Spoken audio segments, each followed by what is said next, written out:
Boss, ito na sila. Ayan yung plastic, ito yung Pritas, ito yung box, saka nandito yung 1978. Ito yung, nandito 1978, saka commemorative, saka ito, freebies. Tapos ito, kompletong set na 1975. Dito ko siya ilalagay, boss, ha.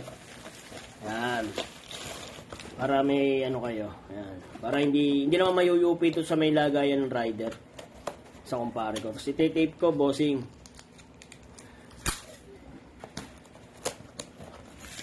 Para klaro.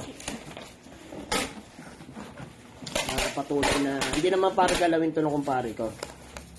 Tiis na kasilyado. Hindi ano. May ano pala tandaan. Ayan, bossing. Pipicturean din naman, pipicturean rin yung rider dito, bossing, para kilala ng ano nyo. Saka pagka dumating din doon na patunay na inabot. Yan, bossing, kung baga sa ano, magbukas nyo rin mamaya, check nyo na rin to, videoan nyo na rin na patunay na ano, kayo nagbukas, bossing.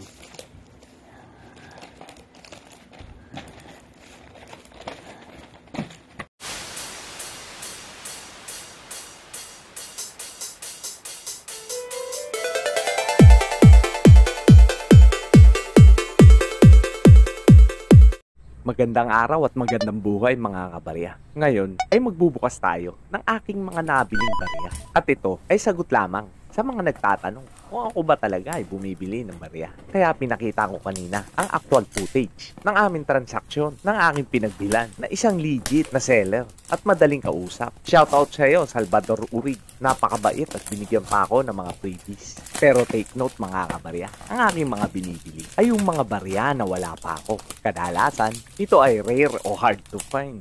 At tinitingnan ko rin ang kondisyon ng barya dahil mas gusto ko na ito ay almost uncirculated to uncirculated. At take note mga kabarya, hindi lahat ng barya ay aking binibili at hindi lahat ng aking ikinontent ay aking binibili. Dahil baka naman, may issue lang ako na gustong ikwento sa inyo tungkol sa barya na aking ikinocontent.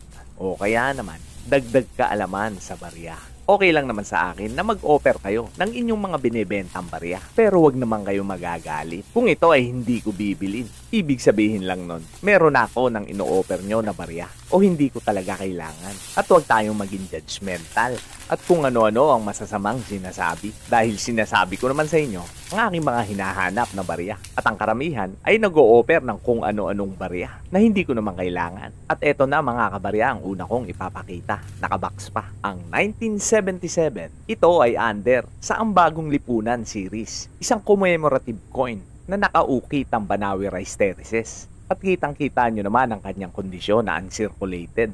Ang kanyang denominasyon ay 25 piso. Konti lang ang ginawa ng mga ganitong barya. Ito ay meron lamang na 15,176 pieces. Kasama na ron ang matte, special uncirculated at proof na mga kondisyon. Ito namang susunod na aking ipapakita ay ang 5 piso Ferdinand Marcos na aking binubuo. Kung matatandaan nyo sa aking vlog, ito ay isa sa mga taon na aking hinahanap, ang 1978. At may iba pa akong mga hinahanap na taon. Panoorin nyo na lang sa aking ginawa. Lahat ng gusto nyong malaman, 1975 to 1982, Ferdinand E. Marcos, 5 piso. At eto naman ang ibinigay sa akin na freebies ng generous na seller na si Boss Salvador. Ito ay ang English series from 1958 to 1966 from 50 centavos to 1 centavo. At kung sisilipin yung mabuti, ito ay may kondisyon na uncirculated. Talagang walang kagas-gas-gas-gas. Kaya di ako nakatanggi sa offer ni Boss Salvador.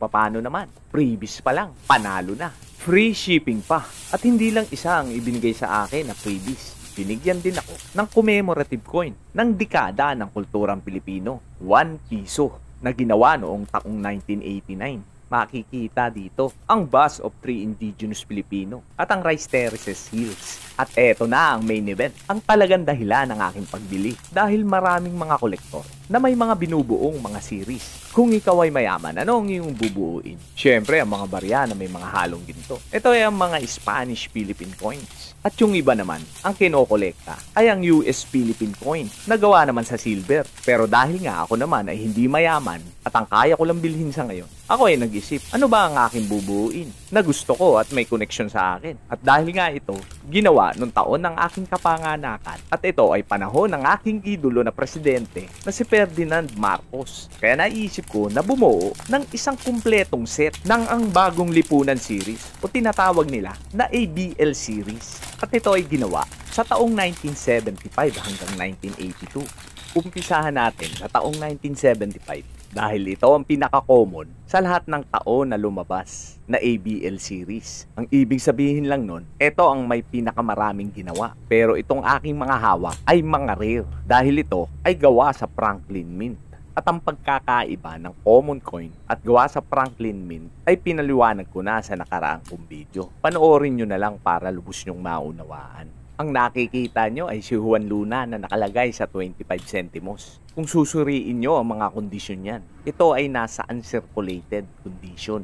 Si Francisco Baltasar sa 10 centimos at Melchora Aquino naman sa 5 centimos na may korteng scallop at may 8 kurba. At ang pinakamababang denominasyon na may korte naman na parisukat na si Lapu-Lapu na nasa 1 centimo. Isunod naman natin mga kabarya, ang taong 1976. Ito mga kabarya, rare na to. Bibihira ka nang makakita nito. Kasi ang taong 1976 hanggang 1981 ay halos kakaunti lamang ginawa. Lalong-lalo na kung makakita ka ng gawa ng Franklin Mint. At ang paborito kong denominasyon dito ay ang 5 piso Ferdinand Marcos. Tingnan nyo naman ang kondisyon. Talagang masasabi mo na ito ay collector's item. At ang pangalawa naman na denominasyon ay ang 1 piso na makikita ang ating pambansang bayani na si Jose Rizal. Dahil alam naman natin na kapag piso, ulo ni Rizal yan. At siya nga pala mga kabarya, don't forget. Back naman. Subscribe naman dyan. Magkano ko ba ito nabili? Gusto ko man sabihin sa inyo pero di ko magawa. Baka kapag nalaman ng misis ko, pagalitan ako. I-comment nyo na lang kung interesado kayo kung magkano ko ba ito nabili.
Maraming salamat ulit mga kabarya.